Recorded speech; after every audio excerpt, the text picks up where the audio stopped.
Hello, my darling, and welcome to today's story time. I have a light thunderstorm in the background to help you fall asleep. And now, on with our story time. Chapter 6. It would be cumbrous to give a detailed consecutive account of our wanderings inside that cavernous, aeon-dead honeycomb of primal masonry, that monstrous lair of elder secrets, which now echoed for the first time, after uncounted epochs, to the tread of human feet. This is especially true because so much of the horrible drama and revelation came from a mere study of the omnipresent mural carvings. The flashlight photographs of those carvings will do much towards proving the truth of what we are now disclosing. And it is awful that we had not a larger film supply with us. As it was, we made crude notebook sketches of certain salient features after all our films were used up.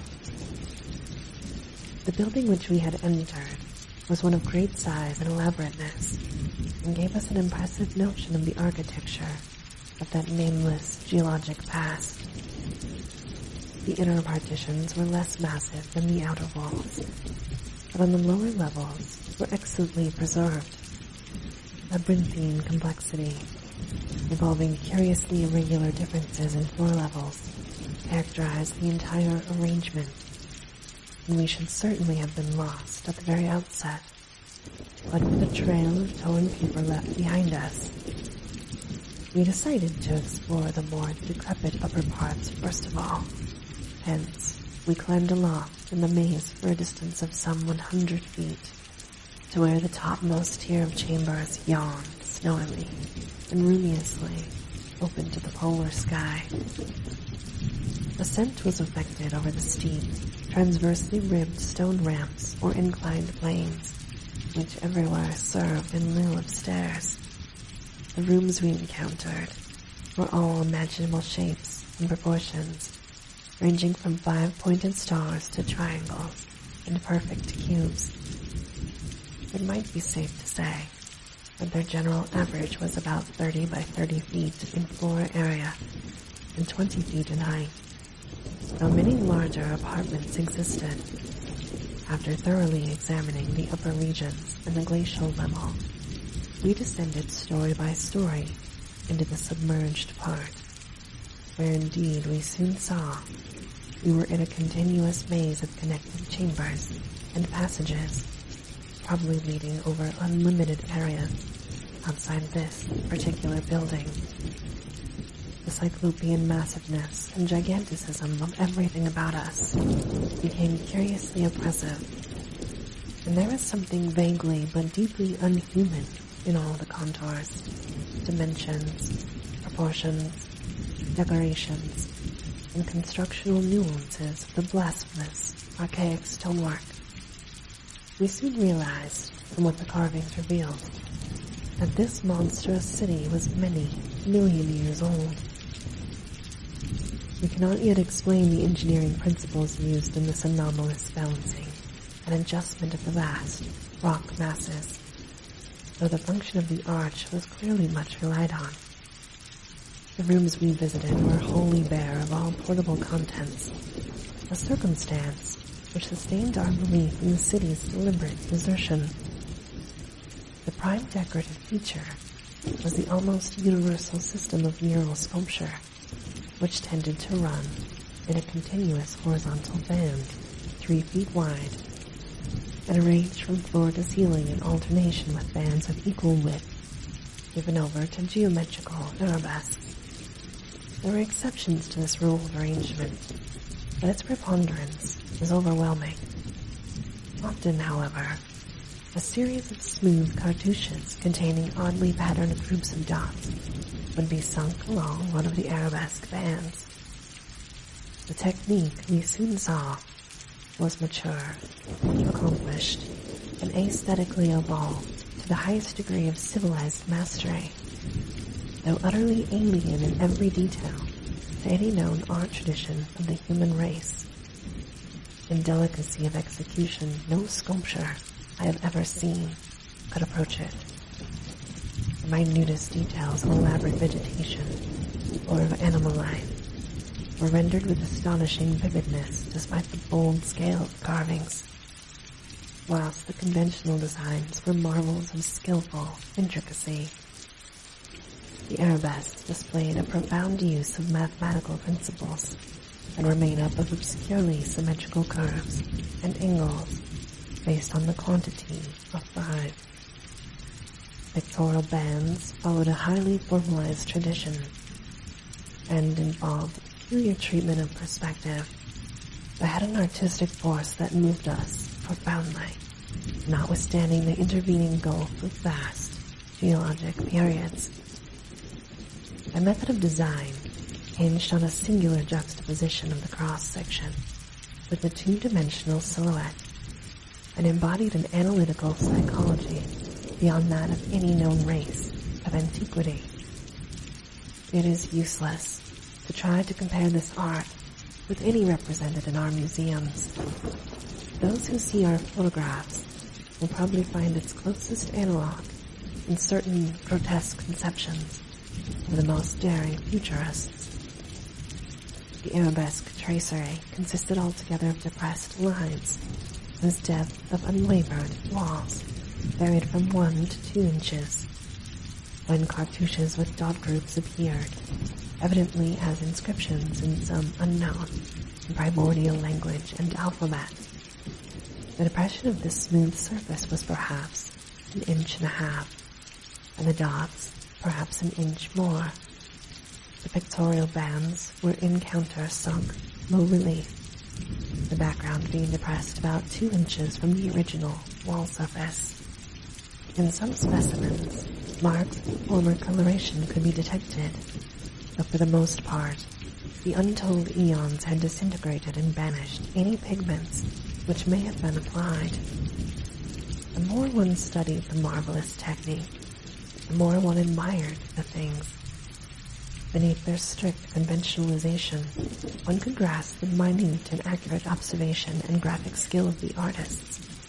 And indeed, the very conventions themselves serve to symbolize and accentuate the real essence or vital differentiation of every object delineated. We felt, too, that besides these recognizable excellences, there are others looking beyond the reach of our perceptions. Certain touches here and there gave vague hints of latent symbols and stimuli, which another mental and emotional background and a fuller or different sensory equipment might have made of profound and poignant significance to us. The subject matter of the sculptures obviously came from the life of the vanished epoch of their creation and contained a large proportion of evident history.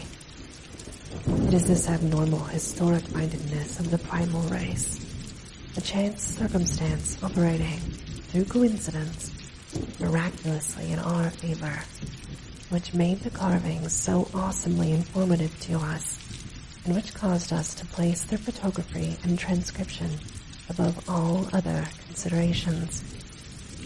In certain rooms, the dominant arrangement was varied by the presence of maps, astronomical charts, and other scientific designs on an enlarged scale. These things giving a naive and terrible corroboration to what we gathered from the pictorial friezes and dododes. In hinting at what the whole revealed, I can only hope that my account will not arouse a curiosity greater than sane caution on the part of those who believe me at all. It would be tragic if any were to be allured to that realm of death and horror by the very warning meant to discourage them.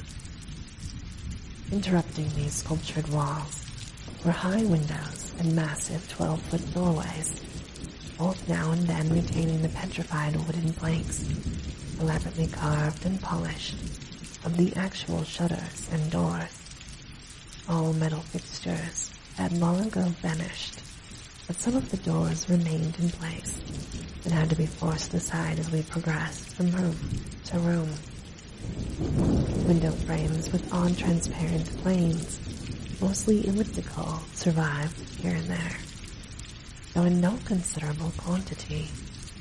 There were also frequent niches of great magnitude, generally empty, or once in a while, containing some bizarre object carved from green soapstone, which was either broken, or perhaps held too inferior toward removal. Other apertures were undoubtedly connected with bygone mechanical facilities, heating, lighting, and the like, of a sort suggested in many of the carvings. Ceilings tended to be plain, but had sometimes been inlaid with green soapstone or other tiles, mostly fallen now. Floors were also paved with such tiles, though plain stonework predominated. As I have said, all furniture and other movables were absent, but the sculptures gave a clear idea of the strange devices which once had filled these tomb-like, echoing rooms. Above the glacial sheet, the floors were generally thick with detritus, litter, and debris. But farther down, this condition decreased. In some of the lower chambers and corridors, there was little more than gritty dust or ancient incrustations, while occasional areas had an uncanny air of newly swept immaculateness. Of course, where rifts or collapses had occurred, the lower levels were as littered as the upper ones.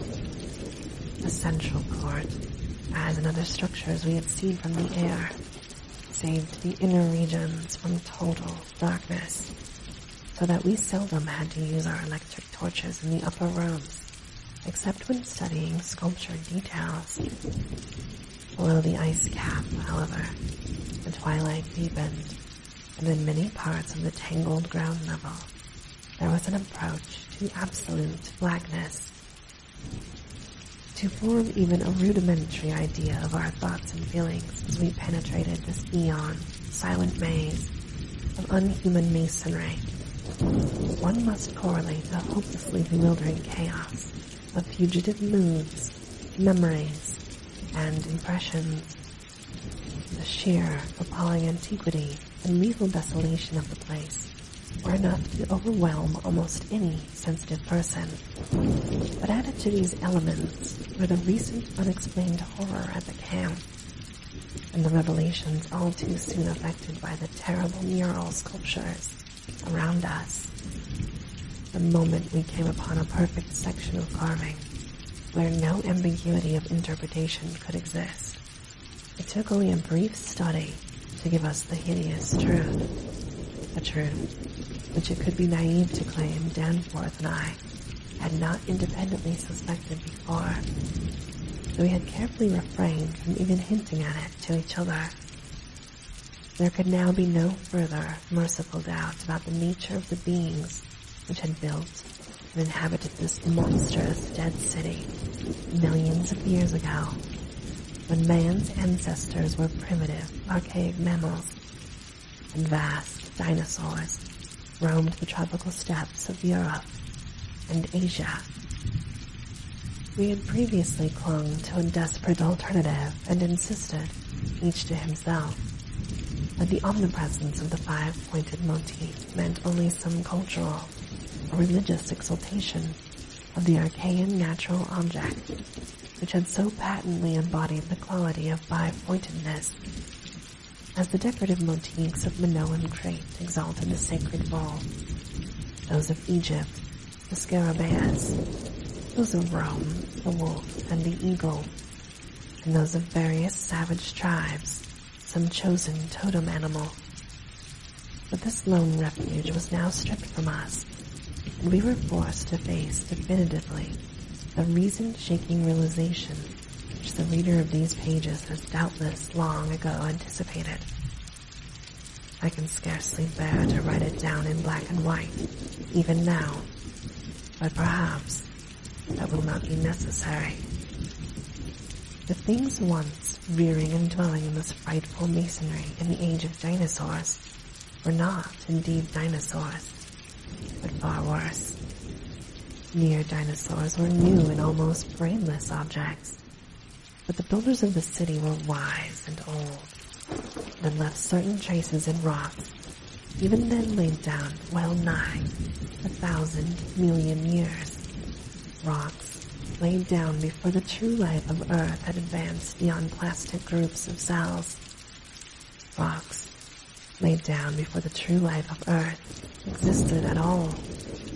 They were the makers and enslavers of that life, and above all doubt the originals of the fiendish elder myths, which things like the Panoptic manuscripts and the Necronomicon affrightedly hint at. They were the great old ones that had filtered down from the stars when Earth was young, the beings whose substance an alien evolution had shaped, and whose powers were such as this planet had never bred. And to think that only the day before, Danforth and I had actually looked upon fragments of their millennially fossilized substance, and that poor Lake and his party had seen their complete outlines. It is of course impossible for me to relate the proper order, the stages, by which we picked up what we know of that monstrous chapter of pre-human life.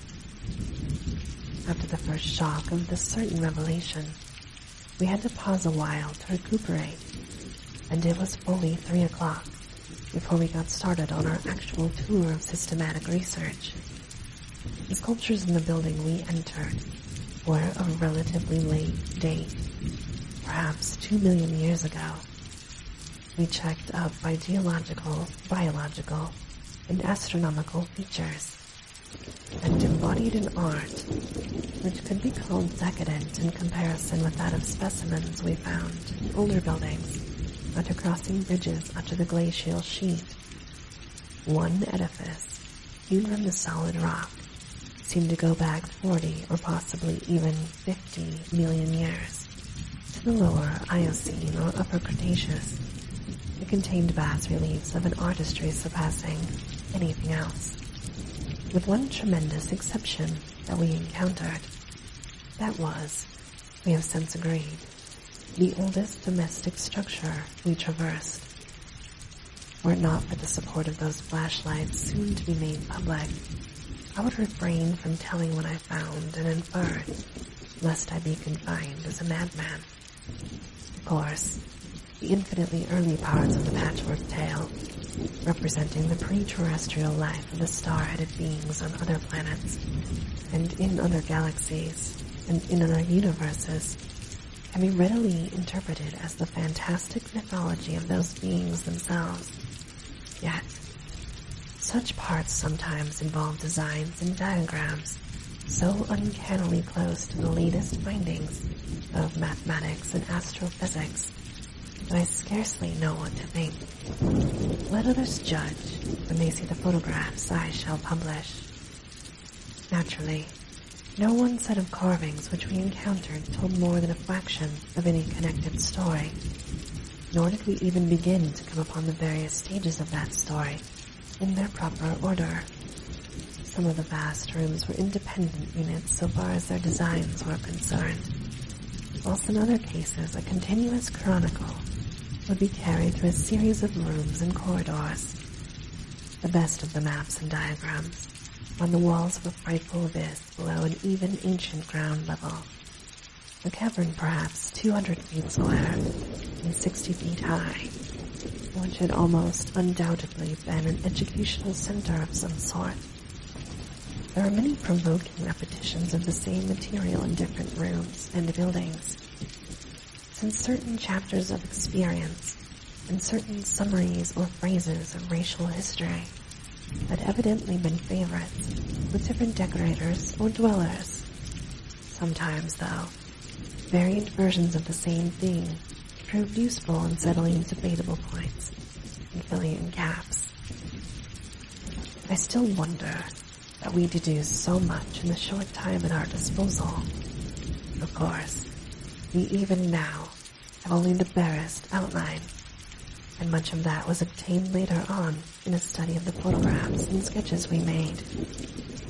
It may be the effect of this later study the revived memories and vague impressions acting in conjunction with his general sensitiveness, and with that final, supposed, horror glimpse, whose essence he will not reveal, even to me, which has been the immediate source of Danforth's present breakdown. But it had to be, for we could not issue our warning intelligently without the fullest possible information, and the issuance of that warning is a prime necessity. Certain lingering influences of that unknown Antarctic world of disordered time and alien natural law make it imperative that future exploration be discouraged. And this, my darling, ends our story time for today. I will keep the thunderstorm on for you for a little while longer to help you sleep. As always, I hope that you have very sweet and creepy dreams. Good night.